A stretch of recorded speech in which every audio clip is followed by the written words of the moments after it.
নমস্কার, মায়েদের হোটেলে আপনাদের সবাইকে স্বাগত। আশা করি আপনারা সবাই ভালো আছেন ও সুস্থ আছেন। আজকে রান্না করছি রুই মাছের ঝোল। এর জন্য কয়েক পিস মাছ আমি নুন হলুদ দিয়ে মাখিয়ে 15 মিনিট রেখে দিয়েছিলাম, তারপরে ভেজে নিলাম। মাছ ভাজা হয়ে গেছে, এর মধ্যে আমি জিরে ফোড়ন দিয়ে দিলাম। মাছগুলো একপাশে সরিয়ে রাখলাম। জিরে একটু ভেজে নেব। ভেজে নিয়ে এর মধ্যে সামান্য জল দেব।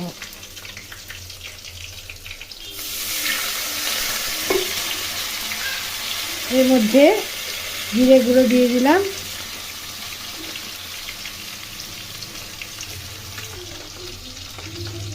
সামান্য লঙ্কা গুঁড়ো দিলাম, পরিমাণ মতো লবণ দিলাম ও হলুদ দিলাম। আর এর মধ্যে আদা, লঙ্কা, কাঁচা লঙ্কা ও টমেটো বাটা দিয়ে দিলাম। এখন খুব ভালো করে এগুলো কষিয়ে নেব। এর মধ্যে একটি তেজপাতা দিয়ে দিলাম।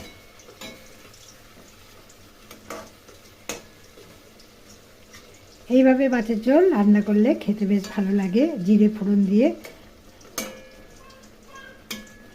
জিরে তেজপাতা দিলে একটা সুন্দর ফ্লেভার আসে।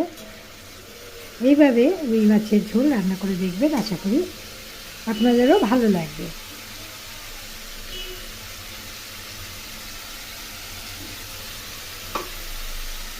মিক্সি বাটি ধুয়ে দিয়ে দিলাম।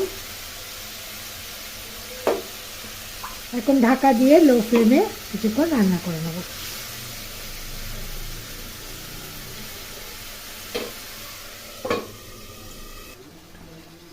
কষানো হয়ে গেছে, এখন এর মধ্যে জল দিয়ে দেবো। অল্প আছে ঢাকা দিয়ে দিয়ে ভাপিয়ে মশলাটা কষিয়ে নিলাম।